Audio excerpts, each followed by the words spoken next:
खुल जाता है। फिर ઝૂમ કરો, આગળ ના જો, ઝૂમ કરો.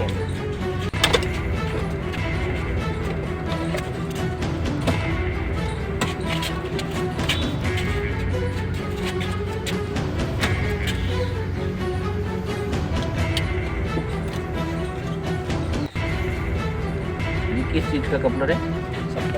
सप्लाई लॉक का।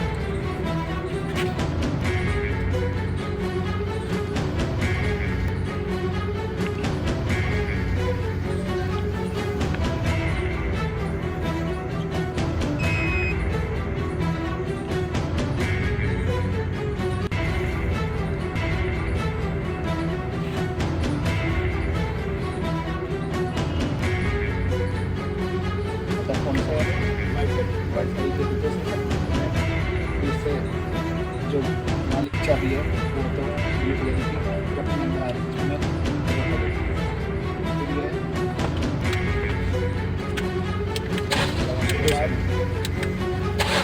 આગળ તમે જે દ્રશ્યો જોયા તે દ્રશ્યોમાં દેખાતી વ્યક્તિ છે તે આરોપી છે। આ આરોપી કારની ચોરી કેવી રીતે કરવામાં આવે છે તે દેખાડે છે। ઘટના મહેસાણાની છે કે જ્યાં ક્રાઇમ બ્રાન્ચની ટીમ દ્વારા પેટ્રોલિંગ દરમિયાન એક આખી ટોળકીનો પર્દાફાશ થયો। આ ટોળકી છે તે દિલ્હી અને યુપી જેવા રાજ્યથી કારની ચોરી કરીને મુંબઈ રાજ્યમાં આ કારનું વેચાણ કરતી હતી। શું છે સમગ્ર વિગત તે મુદ્દે વાત કરીશું આ વિડીયોમાં। નમસ્કાર, હું નીલમ ખારેચા, આપ જોઈ રહ્યા છો મહામંથન મંતવ્ય ન્યૂઝ। આ દ્રશ્યો જોઈને લાગે કે ગાડીની ચાવી ખોવાઈ ગઈ હશે માટે કારને શરૂ કરવાના પ્રયાસ થઈ રહ્યા છે, પણ ના, એવું કંઈ નથી। આ દ્રશ્યમાં દેખાતો વ્યક્તિ રીઢો ગુનેગાર છે। મહેસાણા જિલ્લા લોકલ ક્રાઇમ બ્રાન્ચની ટીમે હાઈવે પેટ્રોલિંગ દરમિયાન એક મોટી સફળતા હાંસલ કરી છે। દિલ્હી અને ઉત્તર પ્રદેશ જેવા રાજ્યોમાંથી કાર ચોરી કરી મુંબઈમાં વેચાણ કરતી એક રીઢા ગુનેગારોની આંતરરાજ્ય ગેંગનો પર્દાફાશ થયો છે। પોલીસે નાગલપુર કોલેજ 3 રસ્તા પાસેથી 2 આરોપીઓની ધરપકડ કરી તેમની પાસેથી ચોરીની 3 કાર સહિત કુલ 15 લાખનો મુદ્દામાલ જપ્ત કર્યો। એલસીબીના પીએસઆઈ એનપી પરમાર અને એડી કાકરેચાની ટીમ નાઇટ પેટ્રોલિંગમાં હતી। આ દરમિયાન ચોક્કસ બાતમી મળી કે નાગલપુર કોલેજ પાસે એક સફેદ સ્વિફ્ટ ડિઝાયર કારમાં 2 શંકાસ્પદ હિન્દી ભાષી શખ્સ ઊભા છે। પોલીસે તુરંત કાર્યવાહી કરી સલીમ નાનુ યામીન પઠાણ અને સૈયદ ઇફાઝુલ હસનને ઝડપી લીધા। સઘન પૂછપરછ દરમિયાન તેમની પાસેથી ચોરીની અન્ય 2 બલેનો કાર પણ મળી આવી। આ ગેંગની મોડેસ ઓપરેન્ડી જાણીને પોલીસ પણ ચોંકી ગઈ। અન્ય મુખ્ય આરોપી સલીમ છે તે માત્ર 5 ધોરણ ભણેલો છે। અગાઉ તે દિલ્હી એનસીઆરમાં મારુતિ સુઝુકીમાં લેબર તરીકે કામ કરતો। કઈ રીતે આ આરોપીઓ કામ કરતા જાણો પોલીસ પાસેથી। માનનીય રેન્જ સર શ્રી વીરેન્દ્ર યાદવ સાહેબ તેમજ એસપી સાહેબ દ્વારા વિસ્તારની અંદર નંબર પ્લેટ વગરની કાળા કાચવાળી વાહનોની ઉપર દેખરેખ રાખવા જિલ્લાની અંદર સૂચના આપેલી હોય, જેના અનુસંધાને ગત રાત્રિ દરમિયાન એલસીબીના પીઆઈ એનપી પરમાર તેમની ટીમ સાથે તેમજ Mehsana city B division police ટીમના સર્વેલન્સ સ્ટાફ વોચમાં રહેલા હોય એ દરમિયાન એમને નાગલપુર કોલેજ 3 રસ્તા પાસે વાહન શંકાસ્પદ જણાતા એની પૂછપરછ કરતા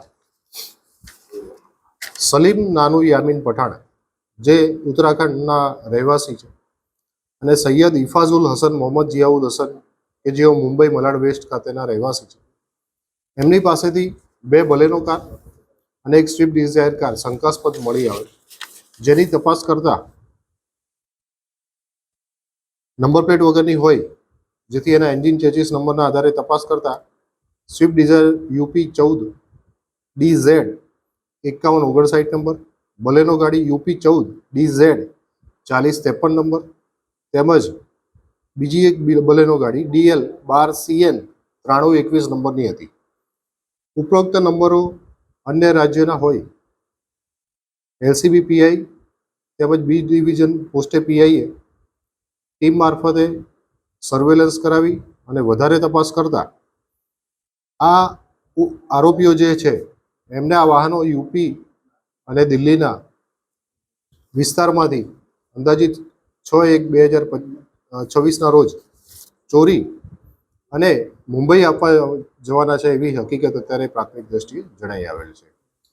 વધારે એમઓ બાબતે તપાસ કરતા આ વાહન ચોરીની અંદર આરોપી સલીમ નાનુ યામીન પઠાણ કે જે પહેલાં મારુતિ સુઝુકી કંપનીની અંદર નોકરી કરતો હોય અને ટેકનિકલ રીતે બહુ એક્સપર્ટ હોય, એ વાઈફાઈ મારફતે એક ટેબ્લેટ તેમજ કોમ્પ્યુટરાઇઝ ચિપનો ઉપયોગ કરી સ્પેશિયલ મારુતિ કંપનીની મોડલની કારની અંદર આ કિટનો ઉપયોગ કરી, સર્કિટનો ઉપયોગ કરી એને કોમ્પ્યુટરાઇઝ ઇનેબલ કરી નવી ચાવીથી ઓપરેટ થઈ શકે એ રીતે કરી અને પછી દિલ્હીની વાહન હોય તો એને અન્ય રાજ્યમાં વેચવાનું એક મોડસ ઓપરેન્ડી અત્યારે પ્રાથમિક દ્રષ્ટિએ જણાઈ આવેલ છે.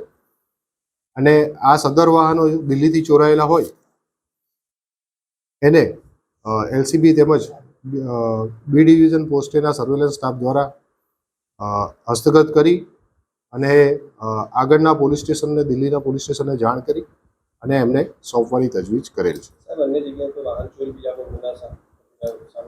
આ બાબતે સાઉથ દિલ્હીની અંદર તેમજ ઇન્દિરાપુરમ કમિશનરેટ એરિયા ગાઝિયાબાદની અંદર એફઆઈઆર નોંધાયેલી છે. આ ચોરી કરતી ગેંગનો પર્દાફાશ માત્ર એક સફળ ઓપરેશન નથી, પરંતુ સુવ્યવસ્થિત પોલીસિંગ અને મજબૂત નેતૃત્વનું ઉત્તમ ઉદાહરણ છે. કડક કાર્યવાહી માટે જાણીતા એસપી હિમાંશુ સોલંકીના માર્ગદર્શન અને કડક મોનિટરિંગ હેઠળ જિલ્લા પોલીસ સતત સક્રિય રહી છે, જેના પરિણામે આવી ગેંગ સામે અસરકારક કાર્યવાહી શક્ય બની. સાથે સાથે PI NR વાઘેલાની આગેવાની હેઠળની લોકલ ક્રાઇમ બ્રાન્ચ ટીમે હાઈવે પેટ્રોલિંગ દરમિયાન સચોટ બાતમીના આધારે ઝડપી અને ચોક્કસ કાર્યવાહી કરી ગુનેગારોને કાયદાના હાથમાં સોંપ્યા છે. તેમના સંકલન, વ્યૂહરચના અને ટીમ વર્કને કારણે જ 15 લાખના મુદ્દામાલ સાથે આંતરરાજ્ય ગેંગનો પર્દાફાશ શક્ય બન્યો છે, જે જિલ્લા પોલીસ માટે ગૌરવની બાબત છે. હવે જોવાનું રહેશે કે આ ગેંગનો માસ્ટર માઇન્ડ, જે મોસ્ટ વોન્ટેડ આરોપી છે, તે ક્યારે પોલીસના સકંજામાં આવે છે અને આ ગેંગના તાર છે તે અન્ય બીજા કોઈ રાજ્ય સાથે જોડાયેલા છે કે કેમ. આપનું શું માનવું છે સમગ્ર મુદ્દાને લઈને અમને કોમેન્ટ બોક્સમાં જણાવો અને અમારી ચેનલને લાઇક, શેર અને સબસ્ક્રાઇબ કરવાનું ભૂલશો નહીં. ફરી મળીશું નવા વિડીયો સાથે. મને આપશો રજા. નમસ્કાર.